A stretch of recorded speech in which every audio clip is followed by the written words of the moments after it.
નીચલા સ્તરેથી સુધરીને બંધ થયા। મિડ કેપ અને સ્મોલ કેપ ઇન્ડેક્સ રેકોર્ડ ઊંચાઈ પર બંધ થયા, પરંતુ બેન્કિંગ શેર્સમાં તપાડિયા થવા રહ્યું। વધુ વિગતો લઈએ સહયોગી નીરજ કંસારા આપણી સાથે। નીરજ, બજારમાં ક્યાંથી અંતે રિકવરી આવતી જોવા મળી છે? તો ખાસ કરીને આજના દિવસે તો બજારો આપણે મિશ્ર બંધ થતા દેખાયા છે, પરંતુ જો તમે આખા અઠવાડિયા પર નજર કરશો તો આ અઠવાડિયે બજારમાં આપણને સારી એવી એક તેજી જોવા મળી છે। નિફ્ટીના ફ્રન્ટ પરથી વાત કરી લઈએ તો આ અઠવાડિયે નિફ્ટી લગભગ 1.25% જેટલો વધ્યો છે। સેન્સેક્સની અંદર પણ આપણને લગભગ 1.25%નો ઉછાળો જોવા મળ્યો છે। નિફ્ટી બેંક આ અઠવાડિયે માત્ર 18% જેટલી વધી શક્યું છે, પરંતુ મિડકેપની અંદર જુઓ આ અઠવાડિયે આપણને લગભગ 2.5%ની તેજી મિડકેપમાં અને ખાસ કરીને 3.5% તેજી સ્મોલ કેપ ઇન્ડાઇસીસની અંદર આવતી જોવા મળી છે। હવે આજના લેવલ સ્પેસિફિક વાત કરી લઈએ તો આજના દિવસે જે બજારની શરૂઆત હતી આપણને થોડીક ઘટાડા સાથે જોવા મળી હતી। જે પ્રકારે એચડીએફસી બેંકના સમાચાર આવ્યા અને એમાં ઘટાડો આવ્યો, એને કારણે બજાર આજે થોડુંક ઠંડુ રહ્યું છે, પરંતુ દિવસનો અંત નિફ્ટી થોડોક પોઝિટિવિટી સાથે બંધ થયો છે 21 પોઈન્ટની, પરંતુ સેન્સેક્સની અંદર લગભગ 50 પોઈન્ટના ઘટાડા સાથેનું કામકાજ જોવા મળ્યું છે।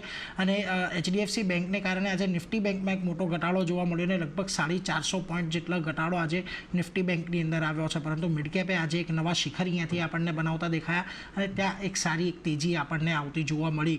ખાસ કરીને આજના દિવસે સેક્ટોરલ ઇન્ડાઇસીસની વાત કરી લો તો જુઓ આજના દિવસે તમને ઓઇલ એન્ડ ગેસ સેક્ટરમાં સૌથી વધારે તેજી જોવા મળી। આ ઉપરાંત સરકારી કંપનીઓ, એનર્જી, પીએસસી, ફાર્મા, આ બધા સેક્ટર એવા રહ્યા કે જ્યાં આગળ આજે તેજી એડ થતી જોવા મળી। અને જે પ્રકારે ખાસ કરીને રાજનાથસિંહને આજે ટ્વીટ અને નિવેદન આવતું દેખાયું ડિફેન્સ સેક્ટરને લઈને, તો ડિફેન્સ સ્ટોક્સ આજે ખાસ એવા તેજીમાં દેખાયા, પરંતુ એચડીએફસી બેંકને કારણે આજના દિવસે તમને Fin Nifty, private bank, Nifty bank બધામાં એક સારો એવો ઘટાડો જોવા મળ્યો। આ ઉપરાંત રિયલ્ટી અને આઈટી એક સ્લાઇટલી તમને લાલ નિશાનની અંદર બંધ થતા આજના દિવસે દેખાયા છે।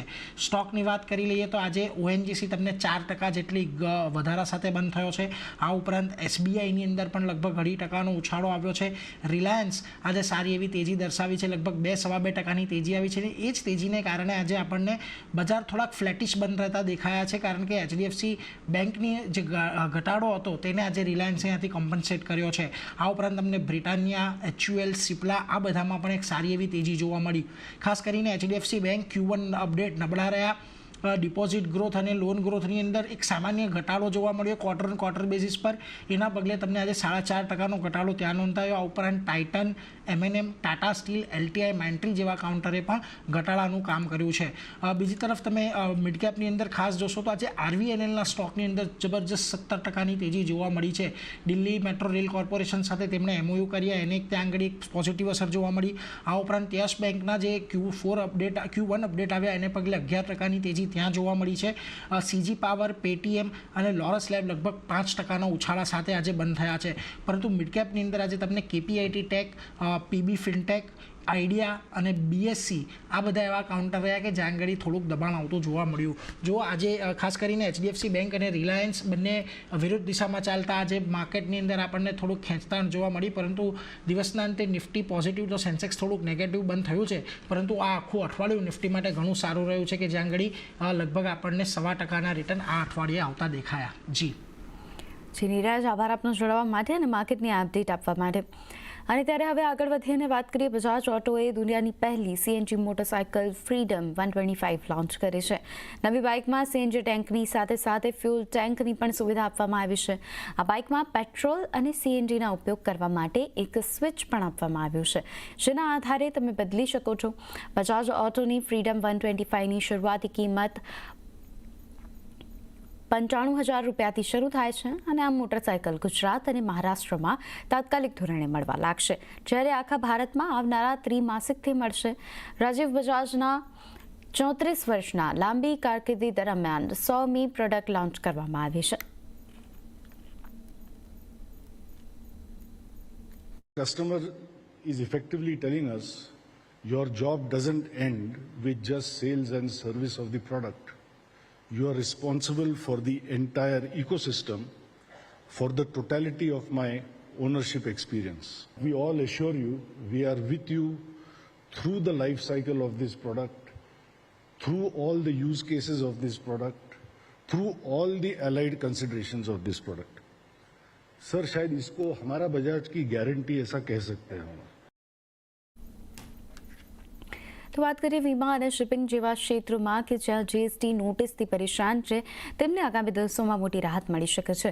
નીતિ વિષયક બાબતોમાં સ્પષ્ટતાના અભાવને કારણે જીએસટી વિભાગની નોટિસ માટે પહેલા પોલીસ વિંગ પાસેથી મંજૂરી લેવી પડશે અને થોડા દિવસ પહેલા આવા જ કિસ્સાઓને કારણે વીમા અને શિપિંગ ઉડ્ડયન વગેરે ક્ષેત્રને મોટા પાયે નોટિસ મોકલવામાં આવી હતી, જેને જીએસટી કાઉન્સિલ ક્લેરિફિકેશન જાહેર કરીને ઉકેલવાનો પ્રયાસ કરી રહી છે.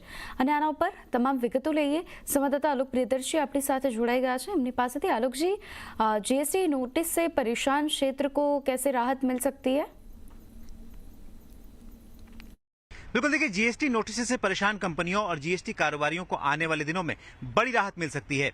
सीएनबीसी आवाज को सूत्रों से जानकारी मिली है कि पॉलिसी मैटर्स, खासतौर से इंटरप्रिटेशन और क्लासिफिकेशन के मामलों में अब जीएसटी इंटेलिजेंस विभाग सीधे कारोबारियों को या कंपनियों को नोटिस नहीं भेज पाएगा. इसके लिए उसे पहले पॉलिसी विंग यानी कि सीबीआईसी से मंजूरी लेनी पड़ेगी.